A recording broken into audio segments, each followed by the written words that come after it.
Welcome to the Emotional Balance Sheet, the go-to podcast for parents with multiple kids, especially those with twins, triplets, or more, who are navigating the maze of modern family life and personal finance. Whether you're overwhelmed by education or retirement planning, parenting dilemmas, career transitions, or trying to define your purpose and plan, we're here to guide you with empathy, encouragement, and expertise. Hosted by Paul Fenner, founder of Tama Capital, a certified financial planner and parent to 4 kids, including a set of triplets, our podcast is your ally in the quest for financial peace of mind, proving that money matters, but family comes first. Subscribe now and join our community of empowered parents at tamacapital.com.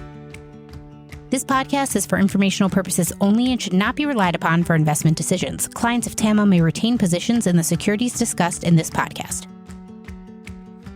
What does comprehensive financial planning even mean? At Tama Capital, it means a family office where lifestyle planning such as retirement, college, portfolio management, tax prep, and planning all are under one umbrella. But it goes beyond numbers. We focus as much on the emotional side of financial planning as we do on the financial side. We get you. We understand your challenges of building a family, business, or career, and a healthy life. We are devoted to wealth planning for families like yours because we are you. Learn how our family can help your family by visiting tamacapital.com. So when you meet somebody, typically one of the first questions is, how are you doing? And if you're like most people, the typical response is, man, I am so busy. And I don't care if you're a parent, a single individual, divorced. I don't think it really matters. I think that answer is pretty standard. And as somebody that has a set of 13-year-old triplets and 11-year-old, when I tell people that, I get that response, man, you must be so darn busy. And my answer is, well, yeah, it's the stage of life that I'm in. But I also work with enough families that are in similar situations. They may not have triplets. Maybe they have twins or they have 3 kids. And I used to give that standard response as well. Like, I'm so busy. And then I stopped. I think I stopped probably a couple years ago. And the reason why I stopped was life is always going to be busy. There's always going to be something. And what I really want to do is give people an honest answer. And if I'm busy, then I say, well, my kids are in 3 different activities right now. And there's nights where 2 of them have to be in the same spot at once. And it's just me because my wife's traveling. And, that's the nature of raising triplets plus 1 or raising any kids. I think single parents have it just as hard as couples do, maybe even harder because it's just one of them. But there's a gentleman that I follow. His name is Paul Graham.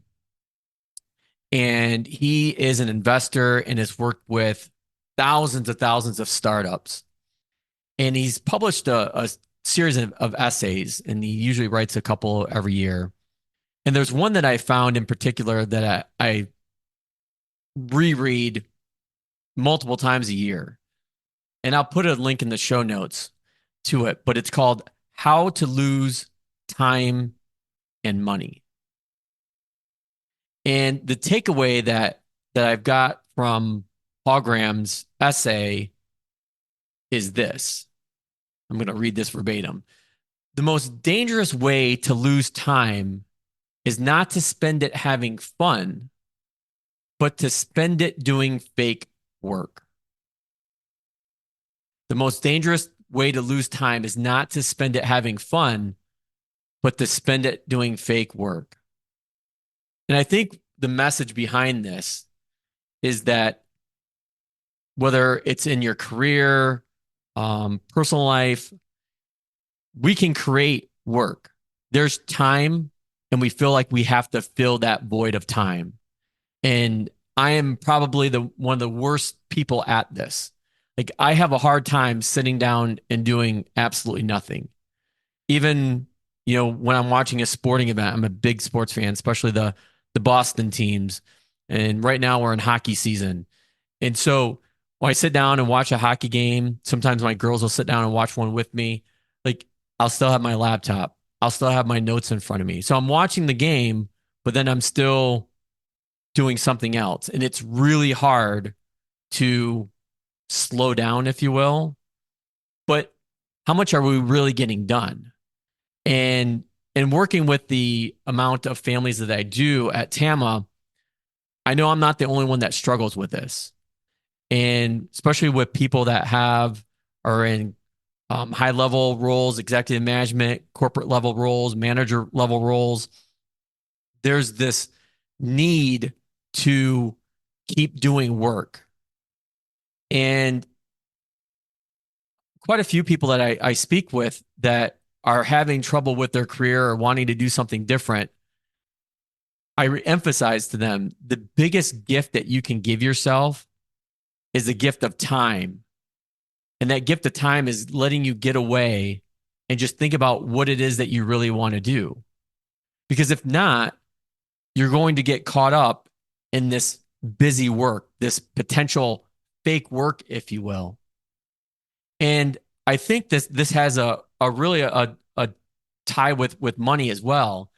And Paul Graham goes on to say in his essay that with time, as with money, avoiding pleasure is no longer enough to protect you.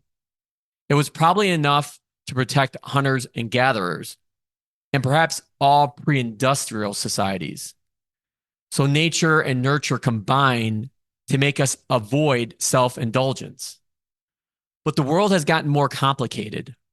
The most dangerous traps now are new behaviors that bypass our alarms about self-indulgence by mimicking more virtuous types. And the worst thing is, they're not even fun. And I think that last part I've really wrestled with this last year. One of my girls, actually both my girls, but one in particular is into competitive swim. And it's not unusual for us to be at a swim meet on a Friday night, a Saturday, and a Sunday, a whole weekend. And I used to go to these things almost dreading them. Like, man, I'm going to miss out on, getting this project done or this work done, rather than really enjoying the moment of being there. And something I basically flipped a switch last year, early in our season, where I stopped doing that. I thought about, she's only this age once. And parents, you know this just as well as I do, that these times go by so fast. And eventually we're going to get to the point where we wish we had these days back, where we weren't as consumed with our work. And it gets back to this whole spending time doing fake work. Like, how much work am I really getting done when I'm watching a hockey game with my girls and having the laptop on my lap? And so getting back to my girls' swim meets, I now look at them 180 degree different, meaning I look forward to them. Do I know I'm going to be sore after sitting in a pool for 3 days? Sure, I am. But the conversations that we have going to the meets, the conversations we have coming home from the meets, those are priceless. I wouldn't change those for the world. And I think being able to shift your mindset, which is something that I've been talking about on the podcast ever since it started over 4 years ago now, is that ability to change your mindset and what it can do from you, both physically, mentally, emotionally, spiritually, if you will. There's nothing like it. And it gets back to one of the things I mentioned is like sometimes you have to take the foot off the pedal. And I'm talking about this like I'm preaching to the choir, but I need to take my own advice. I need to take my own medicine. And it's small steps. And there's days where I do it really well, and there's days where I don't do it so well. And on those days, I try not to give myself too many lashings because I'm going to have good days, I'm going to have bad days. But I always go back and think about these car rides with my girls to their swim meets and how that's the most time I get to spend with most of them, and how I really try to enjoy that, find out what's going on with their lives, and put the work away, put the busyness away, and enjoy this time of life that they're in, this stage, because you only get this stage once, then there's going to be another stage, and there'll be another stage after that. And while, with any given stage, there's things that are easier, some things are harder, the pace of it never changes. It comes. It just every day is a new day that you're not going to want to miss. And so I thought it was poignant, again, when I read this Paul Graham essay on how to lose time and money, and to look at it at a way of how dangerous it is to not have it spending fun, but instead of spending it doing fake work instead. That's all I've got for this week. We'll see you again soon. Thank you for listening to this episode of the Emotional Balance Sheet Podcast.